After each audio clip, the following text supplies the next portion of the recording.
네, 여러분 반갑습니다. 신야의 키. 오늘 이제 옥중서신에 이어서 목회서신입니다. 그래서 데살로니가 전후서, 디모데 전후서, 그래서 목회서신. 그래서 이제 데살로니가 교회, 또 디모데, 디도, 또 DDD죠. DDD 시리즈. 그래서 과연 이제 사도 바울이 이제 목회서신에서는 어떤 메시지를 줄 건지 한번 보도록 하겠습니다. 디모데, 그리고 오늘 지금 할 데살로니가 고난 중에 지키는 믿음의 소망과 사랑입니다. 데살로니가 이제 재림이 얼마 남지 않았다. 그런데 또 방종하게 살아가는 그들을 향해서 어떻게 이야기를 하고 있느냐?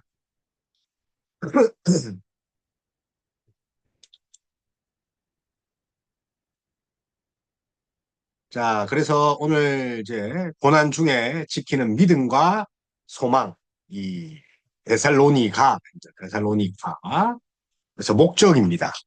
그래서 데살로니가 그 수신자는 우리가 그 성경의 이름처럼 데살로니가입니다. 데살로니가는 마게도냐의 수도로 어, 살로니가 머리에 위치한 정치, 교육, 예술, 무역 뭐 이런 뭐 중심 지역입니다. 그래서 마게도냐의 수도로 또 살로니가, 데살로니가, 살로니가 머리, 살로니가의 머리, 데살로니가 유럽이겠죠. 그래서 현재도 이 살로니가로 불리는 헬라의 유럽의 그리스 문명의 대도시. 그래서 데살로니가는 바울의 2차 전도 여행 때 그 성령이 이제 데살로니가 또 아가야 고 지방으로 가라는 그 환상 때문에 거기 가서 교회를 설립하지 않습니까? 그래서 빌립보를 그 자주장수 루디아를 통해서 그 성 밖에서 기도하러 가다가 만나지 않습니까? 루디아를. 그래서 이제 빌립보 교회를 세우고 나서 이제 또 데살로니가 교회를 또 세우게 됩니다. 그래서 최소 이제 3주 이상 또 그곳에 머물고 또 교회를 설립한 것으로 보입니다. 저도 지금 개척교회를 하고 있는데 사도 바울처럼 그런 성령의 능력이 없기 때문에 그렇게 부응하지는 못하고 있습니다. 그래서 사도 바울을 점점점 제가 존경할 수 있는 것은 직접 이제 교회를 저는 이제 생객처입니다. 생객처. 저희 가족부터 개척을 하게 됐는데 어쨌든 이제 본인이 개척한 그 데살로니가 그 선교가 성공적일 때 유대인의 폭동을 만나 베레아로 이제 도망갑니다. 베레아. 다시 아덴까지 쫓겨와서 교회의 사정이 염려되어 디모데를 이제 파송한 디모데. 그래서 그 이제 그 공명은 고린도에서 받았고 공명을 고린도에서 받았고 박해 중에서도 교회가 아름다운 믿음을 견지한다는 소식에 감격하여 펜을 들고 편지를 쓴 것입니다.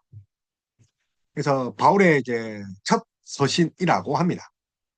첫 서신. 그리고 예정적이고 평범한 서술로 그렇게 이제 이루어진 것이 데살로니가 종말론에 치중하여 재림을 갈망한 초대 성도들의 신앙을 반영합니다. 그런데 이제 후서에서는 이 방탕하게 살죠. 종말에 왔으니 마음껏 살자. 그래서 이제 뭐 이제 저도 이해가 갑니다. 그 위대한 사도 바울조차도 그 설교를 들어도 변화되지 않는 그런 자들입니다. 그래서 이제 AD 51년경에 우리가 이제 AD 62년에서 63년, 그러니까 10년 정도 되면 이제 바울이 옥중에 갇힙니다. 10년. 10년 전의 이야기입니다. 그래서 첫 서신이라고 알려져 있고, 기록은 첫 서신이지만 또 그 서신들이 더 있을 수 있다는 거죠. 그래서 고린도에서 또 마게도냐의 수도 데살로니가, 살로니가에 있던 교회에 보낸 편지입니다. 그래서 바울은 2차 전도 여행 중에 그리스, 또 이 아가야 지역의 빌립보, 데살로니가, 또 베레아, 아덴, 고린도 이 순으로 이렇게 선교 여행을 합니다. 어떻게 합니까? 빌립보에서 그다음 간 곳이 데살로니가 쫓겨나서 베레아를 가서 또 아덴으로 가잖아요. 그리고 이제 고린도에서 이제 합니다. 그래서 어떤 그 비문, 또 델피라는 그런 사람의 비문에 따르면 갈리오는 글라우디오 황제 제 12년에 26차 포고령을 이제 명한 시기에 고린도의 총독으로 있었다고 합니다. 어, 델피, 갈리오가 그 델피의 비고문에 의하면 갈리오 총독이었는데 글라디오의 그 27차 이 포고령은 그 52년 8월에 있었기에 데살로니가 전서는 아마 그 전에 그 포고령 있기 전에 기록한 것으로 보입니다. 그래서 갈라디아서와 더불어 가장 그 이른 그 서신 중에 하나입니다. 그래서 갈라디아서 그러니까 데살로니가 갈라디아서 그 순서로 가겠죠. 그러니까 많은 신약 서론서는 이 신약 서론서는 갈라디아서 다음에 아마 이제 데살로니가 전서를 뭐 이렇게 다루고 있습니다. 그래서 갈라디아서, 데살로니가 비교적 이제 이른 또 어떤 책에는 갈라디아 저기 데살로니카를 먼저 쓰고 뭐 갈라디아를 썼다고 하는데 어쨌든 그 글라디아의 그 출 명령, 포고령을 읽기 전에 쓴 편지로 보고 있는데, 그래서 이제, 많은 학자들이 이제 바울이 저작을 했다고 합니다. 그래서 AD 140년경에 이단 말시온의 정경과 또 AD 180년에 무라토리안 정경, 그리고 교부들과 일부 역본들은 데살로니가 전서를 포함한 바울의 저작으로 이렇게 보고 있습니다. 근데 바울의 저작이 아니라는 그런 항상 그런 비평학자들이 있죠. 그래서 전서입니다. 전서 5장 12절에는 유일한 교회의 직분자로 다스리며 또 건면한 자가 있는데 교회의 조직과 체계가 그리 발달된 것이 아닌 이런 연대임을 이제 알 수 있습니다. 그래서 교회의 조직과 체계가 그 잡히기 전에 이 초기 작품, 이 편지의 내용을 보면 그렇게 알 수 있죠. 그래서 다른 바울 서신과 비교해 보면 문체나 어휘 등 바울의 것이며 재림의 긴급성 혹은 임박성을 기대한 그런 사실들 역시 이런 시기의 현상으로 이제 보입니다. 재림이 즉각적으로 올 것이다. 그래서 종말론적으로 이렇게 보는 그런 서신. 그래서 이제 재림의 긴급성이 약하면 약할수록 재림의 기대가 식어지므로 아마 후대가 갈수록 또 재림이 이 기대성 그런 것이 약해지지 않느냐. 그래서 종말론에 치중하는 것을 보기 때문에 아마 초기의 작품이다. 그래서 믿음의 소문난 데살로니가 교회를 칭찬하면서 시작합니다. 그래서 디모데 보고를 듣고 교회가 믿음으로 성장했다는 걸 듣고 이렇게 칭찬합니다. 그리고 비난에 대한 변증, 유대인들의 비난, 변증을 하고 역시 곳곳마다 유대인들이 난리죠. 바울과 데살로니가 교회의 관계 봤을 때 그 유모가 자녀를 기름과 같이 한 바울이다. 그래서 내가 나 것처럼 자녀처럼 그렇게 사랑하고 키웠다. 근데 누가 들어와서 이렇게 합니까? 유대인들. 그죠? 그리고 기독교로 개종한 사람이 다시 옛생활로 돌아가는 것을 방지하고 싶은 그 바울의 충고입니다. 그래서 사도행전 17장 2절에 의하면 바울은 데살로니가 3주간 그 머물렀던 또 혹자는 또 바울의 3주 기간 동안 데살로니가 전서 2장 1절에서 11절에 나타난 일들이 모두 일어난 것이 불가능하다. 그래서 체류 기간을 더 오래 잡아서 은연중에 사도행전과 데살로니가 전서의 불일치를 부각시키는 자들도 있습니다. 그래서 어느 시기에 썼느냐가 중요한데 하지만 이 3주라는 시간에 교회 설립을 비롯한 이런 일들이 일어날 수 없다는 그 주장을 이렇게 받아들이거나 강정할 필요가 없죠. 왜냐하면 바울 일행이 데살로니가에서 복음을 전했을 때 그들의 인간적인 노력이나 말로만 전해진 것이 아니라 오직 능력과 성령과 큰 확신입니다. 오직 능력과 성령과 큰 확신으로 되어지는 것이 교회 설립입니다. 그래서 우리가 인간이 세우지만 능력과 큰 확신, 뭐 성령의 능력으로 세워지는 것이 교회입니다. 그래서 능히 3주 만에 교회가 설립이 가능하겠죠. 그래서 이제 데살로니가 전서는 바울이 고린도 전서 13장에서 강조한 믿음, 소망, 사랑으로 시작하고 이렇게 마칩니다. 그래서 주님의 재림에 대한 오해를 바로잡기 위해서 썼고, 또 주님의 재림에 대한 오해, 또 예수님의 재림 전에 죽은 사람들을 또 위해 걱정하는 사람들. 그래서 재림 전에 죽은 사람은 어떻게 합니까? 재림을 고대하면서 일을 하지 않는 사람들은 또 어떻게 합니까? 재림이 오니까 곧 죽을 건데 먹고 놀자 하는 사람을 어떻게 해야 됩니까? 또 재림 전에 또 죽었던 사람들 어떻게 합니까? 이 두 부류의 고인들의 실수를 교정하기 위해 썼던 아주 교리적인 책입니다. 그래서 지도자들을 존경하도록 또 건면하고 또 교회를 세워가야 하기 때문에 교회 지도자에 대한 갈등이 좀 약간 있었던 것으로 보입니다. 그러니까 옛자와 또 그리스도의 복음이 상충되는 그런 부분. 그래서 성령의 은사를 더욱 진지하게 수용하도록 이제 건면합니다. 그래서 이제 데살로니가의 주요 주제들 이제 보기 전에 장별로 보면 이게 이제 5장밖에 되지 않아요. 5장밖에. 그래서 감사 인사를 하죠. 감사 인사를 하고 또 이제 그리스도의 재림을 기다리는 성도의 생활에 대해서 이야기합니다. 데살로니가 성도를 향한 사랑, 바울의 첫 감사 기도, 첫 번째 방문에 대한 언급, 두 번째 감사 기도, 데살로니가에 떠난 바울의 그들의 관계를 빨리 전개합니다. 그래서 바울의 뭐 최초의 서신, 갈라디아서와 비슷한 시기의 최초의 서신이고 5장으로 구성되어 있고 끝마다 또 주님의 재림을 언급한 책입니다. 끝마다. 그래서 예수의 재림에 대한 임박함을 대망하는 거죠. 그래서 재림 지연 문제를 또 취급한 서신이기도 합니다. 왜 이렇게 안 옵니까? 그래서 성도의 또 그런 부활을 읽는 거, 휴거라 하죠. 또 언급한 그런 책이기도 합니다. 고린도전서 15장에도 그런 성도들의 들림, 또 부활 이런 걸 이야기하지 않습니까? 고린도전서. 그것과 더불어서 이제 성도의 휴거, 뭐 이게 들림 이 두 번째 서신입니다. 그래서 데살로니가 1장에 이제 모범된 교회, 또 바울과 실루아노, 신라죠, 신라. 바울과 신라와 디모데는 하나님 아버지와 주 예수 그리스도 안에 있는 데살로니카인의 교회에 편지하노니 이렇게 합니다. 그래서 저작자가 누군지를 밝히죠.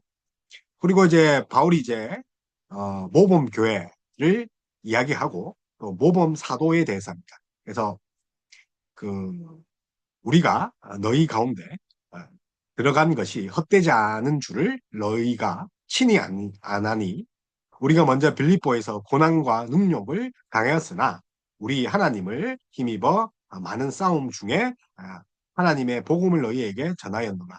그래서 빌립보에서 이제 쫓겨나죠. 베레아로 가고 아덴으로 가고 그런 이야기를 합니다. 그래서 바울이 이제 형제들아 우리가 잠시 너희를 떠난 것은 얼굴이요 마음은 아니니 너희 얼굴 보기를 열정으로 더욱 힘써 놓아. 그래서 다시 보기를 바랍니다. 그래서 방문 계획을 2장에 언급하고 3장에서는 이제 기쁜 소식 디모데를 파송. 그래서 아덴에서 디모데를 데살로니가로 보냅니다. 아덴에서 너희를 굳게 하게 하고 너희 믿음에 대하여 위로함으로 아무도 이런 여러 환난 중에 흔들리지 않게 하려 디모데를 파송합니다. 그리고 디모데를 보고합니다. 디모데 보고 6절에서 10절 디모데 믿음과 사랑의 기쁜 소식을 가지고 나가야에 있는 바울에게 돌아옵니다. 기쁜 소식을 가지고 그리고 이제 바울의 기도가 있습니다. 너희 마음을 굳건하게 하시고 우리 주 예수께서 그의 모든 성도와 함께 강림하실 때에 하나님 우리 아버지 앞에 거룩함에 흠이 없게 하시기를 원하노라. 그래서 이제 재림과 또 휴거 또 이런 것에 대해서 사장에 대해서 이야기를 합니다. 그래서 데살로니가 성도의 믿음과 모범 생활을 이제 칭찬으로 일장에 시작합니다. 그래서 데살로니가 교회가 또 구약 이스라엘 백성의 대를 잇는 그런 새 이스라엘이다. 그렇게 칭찬을 하고 구약 이스라엘과 마찬가지로 데살로니가 교회가 어떤 교회다? 하나님의 교회, 총회, 하나님의 교회이며 또 하나님의 선택과 사랑을 받은 교회. 그리고 2장에서는 바울의 이전에 행한 데살로니가 사역들을 언급합니다. 그래서 내가 너희를 위해서 얼마나 수고했느냐 다시 방문할 걸 말하고 이제 3장에서는 디모데가 또 파송될 거 대리인으로 데살로니가 파송된 후 돌아와서 보고한 내용을 그 또 파송됐잖아요. 보고한 내용들에 인한 그런 감사 그리고 마지막 그 4장에 가서는 이제 하나님을 기쁘게 하는 거룩한 삶과 또 예수님의 재림에 대한 교훈을 이야기라고 마무리해서 주님의 재림과 때와 시기에 관하여 알지 못한다. 그러니 너희가 어떻게 합니까? 악을 버리고 선을 취하라는 그런 마지막 권면을 하고 이게 전설을 마칩니다. 그래서 죽은 그 그리스도인들 재림에 대한 참여 또 하나님의 예정에 따라 부름받은 성도는 지상 삶에 있어서 역시 하나님의 부름에 따라 거룩하게 살아야 된다. 그리스도께서 오실 때에 그리스도인은 저주가 아니라 구원을 얻는다 이거죠. 그래서 예수님의 죽으심과 부활은 그리스도인이 가질 소망. 그래서 지금 또 예수 그리스도의 그 죽음과 부활이 우리의 소망입니다. 그래서 복음을 거역하는 자에게 하나님의 진노가 있다. 그래서 그리스도인의 일상생활, 종말론적 그 예수님의 재림을 바라보며 더욱더 믿음을 붙잡고 악을 버리고 선을 행해야 된다. 재림이 오고 심판이 온다는 거죠. 악을 버리고 하나님 백성답게 살고 그리고 복음의 진실성, 복음 전파의 충성을 위해 학증하고 고난 중에 기뻐하라. 그러니까 데살로니가 교회인들이 이제 고난을 많이 당합니다. 박해를 많이 당하고 그 부분에 대해 또 후서에 대해서 이야기를 하죠. 후서에 대해서는 더욱더 생활 덕목에 대해서 이야기를 합니다. 그래서 그리스도인들은 예언된 새 언약의 실제고 믿음, 소망, 사랑, 그리스도의 보편적으로 본질적인 특징이다. 그래서 그렇게 이제 이야기합니다. 그래서 1장 데살로니가 교회의 믿음과 모험 생활을 칭찬하고 또 데살로니가를 다시 방문할 것, 또 3장에서는 디모데 파송된 후에 돌아와서 그런 감사 인사, 또 4장에서는 거룩한 삶, 예수의 재림을 기다려라. 그리고 때와 시기는 알 수 없으나 병성할 것, 악을 버리고 성을 취할 것. 그래서 마게도냐의 그 데살로니가, 살로니가 그 머리란 뜻이죠. 그 성도가 바울에게 보여준 믿음에 대한 감사, 신앙 성수, 윤리적 겉면, 그리스도 안에 죽은 자들에 대한 가르침을 이야기를 합니다. 그리고 후소로 넘어가면 이 복음의 대적과 미래 종말을 준비하는 자세입니다. 예, 복음의 전말. 그래서 복음의 대적과 미래의 종말. 그래서 역시 이제 거짓 교사들이 나타나서 그들을 이제 방해하는 거죠. 그래서 로마 데살로니가 전서 5장 16, 18절 항상 기뻐하라 쉬지 말고 기도하라 범사에 감사하라 이것이 그리스도 예수 안에 너희를 향한 하나님의 뜻인 이것을 붙잡고 있어야 되는데 그래서 항상 기뻐하고 쉬지 말고 기도하고 범사에 감사하라 데살로니가 전서 5장 16절에서 그 18절 말씀을 붙들고 있어야 되는 거죠. 동말론적에 있는 사람. 그래서 이게 존재적 신앙이 됐죠. 소유의 신앙이야죠. 내가 돈이 있어서 기뻐하고 돈이 있어서 감사하고 돈이 있어서 감사 건강해서 또 감사하고 기뻐하는 것이 아니라 우리의 존재, 하나님의 형상, 예수 그리스도의 존재, 하나님의 아들, 하나님 본체이신 그를 바라보면서 기뻐, 감사, 기도할 수 있는 건데 그들이 지금 후소설 때 어떻게 됩니까? 복음의 대적과 미래에 대한 종말 그런 것에 대해서 다시 한 번 더 걱정하는 것을 볼 수 있습니다. 그래서 이제 후서에서는 3장밖에 안 되는데 비교적 짧게 이렇게 씁니다. 그래서 전서와 같은 장소에서 같은 시기에 썼습니다. 그러니까 이제 금방금방 쓴 거죠. 예, 왜냐하면 이제 문제가 바로 보고가 되니까 아마 같은 지역에 있으니까. 그래서 전서에 대한 교회의 그 해답에서 또 재림에 대한 또 탈선적 또 경향이 있는 것을 아는 이 사도가 재림에 대한 탈선적인 이를 경계하고 건전한 재림 신앙을 가르치려고 이제 재림 신앙 쓴 것으로 보입니다.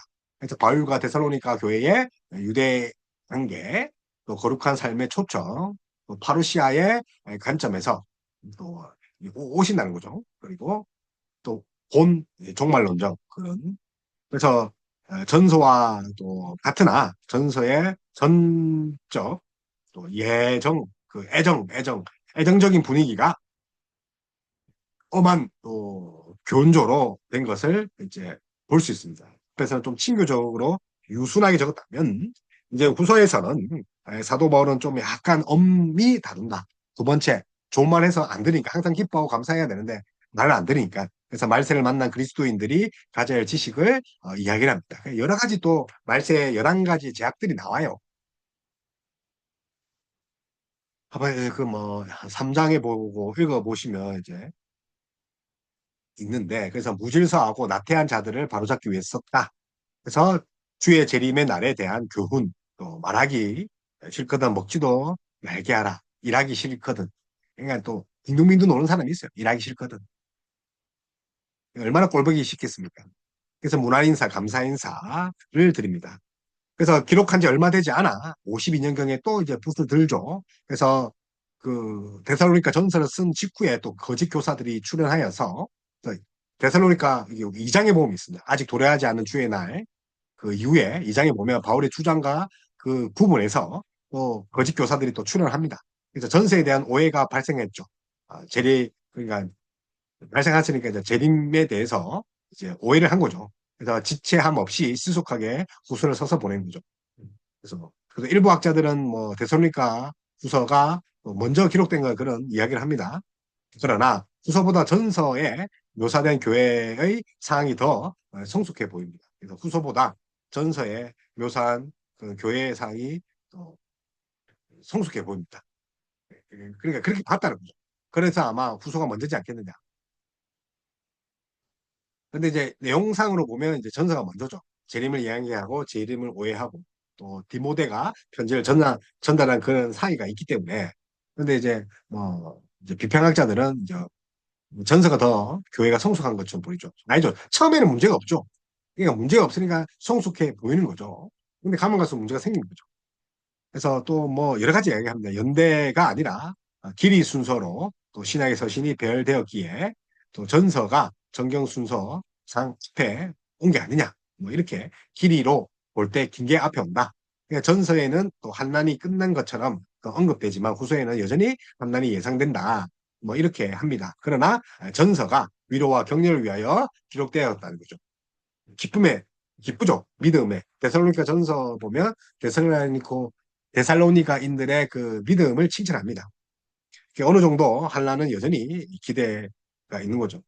그래서 이제 바울 저작의 진정성을 부인하는 자들, 그런 자들이 많습니다.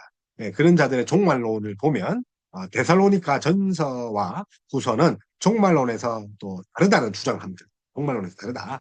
예, 후자 그 주님의 재림이 덜 임박한 것으로 보는 거죠. 그래서 또 주장하기를 또 데살로니가 후서 2장 8절 불법한 자. 그래서 노모스가 율법 법입니다. 노모스는 아가 부정어군요. 노모스 범법한 자, 불법 법이 없는 자죠. 불법한 자를 내로라고 본다면 바울 사후에 저작이 될 수 있다. 그래서 노모스가 그렇게 힌트를 하는데 또 바울은 또 네로치아에서 베드로와 더불어 순교했다고 이렇게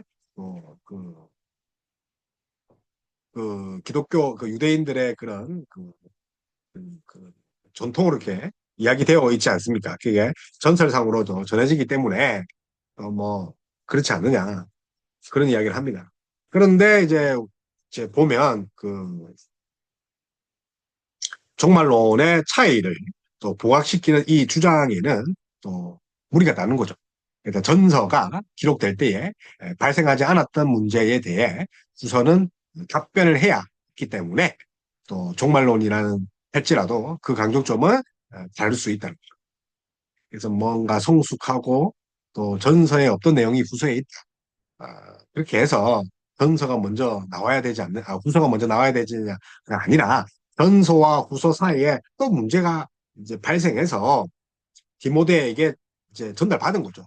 그래서 전서 쓰고 나서 문제도 함께 다른 것이 후서다. 뭐 어쨌든 그렇습니다. 뭐 어조나 수신자 이야기를 하겠는데 어쨌든 뭐 이렇게 그런 비평학자들의 그 보다는 그 성경이 지금 쓰고 있는 저작자를 밝히고 있다는 거 꼭 기억하시고 그래서 데살로니가 교회는 또 주의 날이 지나갔다는 주장에 현혹된 것으로 보입니다.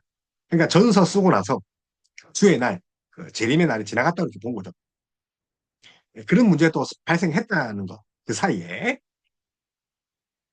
그래서 우리에게 받았다 하는 편지로나 또 바울을 위장한 편지, 즉 데살로니가 후서에는 종말론이 주요 쟁점입니다. 그래서 데살로니가 후서와 또 전서와 또 유사한 주제가 펼쳐지죠. 또 감사하고 바울과 데살로니가 교회의 이 유대교 관계에 또 거룩한 삶의 초청, 또 파루시아의 관점, 뭐 이런 것들을 유사 관계로 이렇게 이어집니다.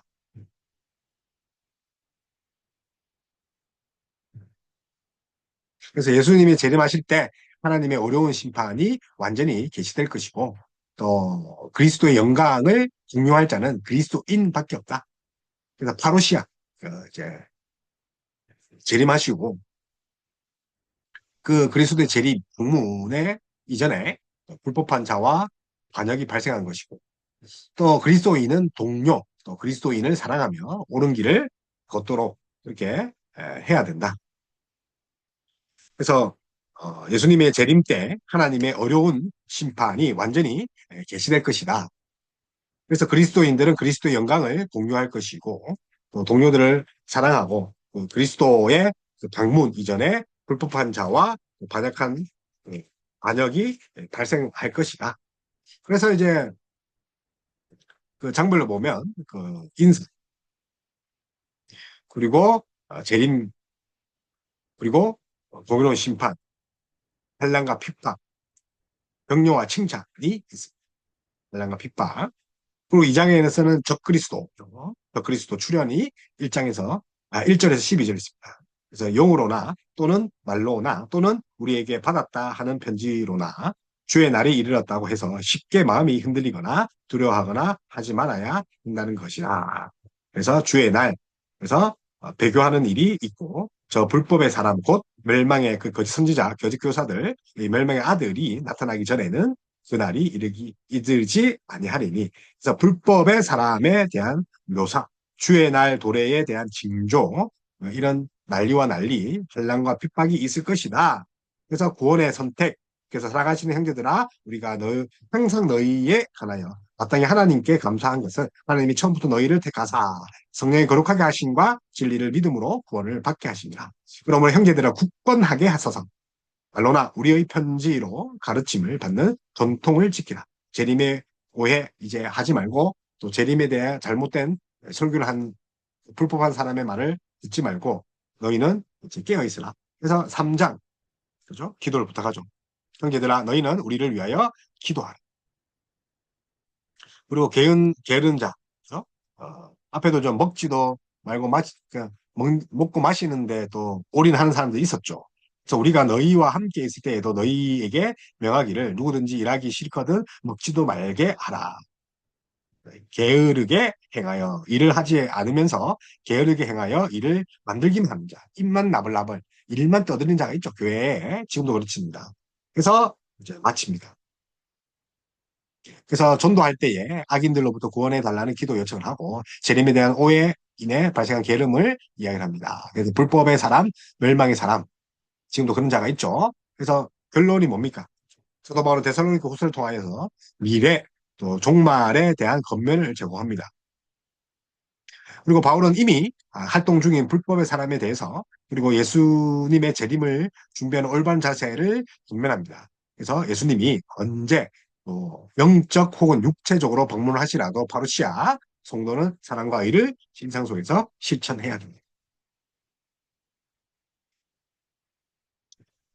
그래서 데살로니가 전후서 4장과 3장 총 7장밖에 5장과 3장 총 7장밖에 되지 않지만 결국은 종말론정 초기 작품으로 예수님의 재림을 고대하죠.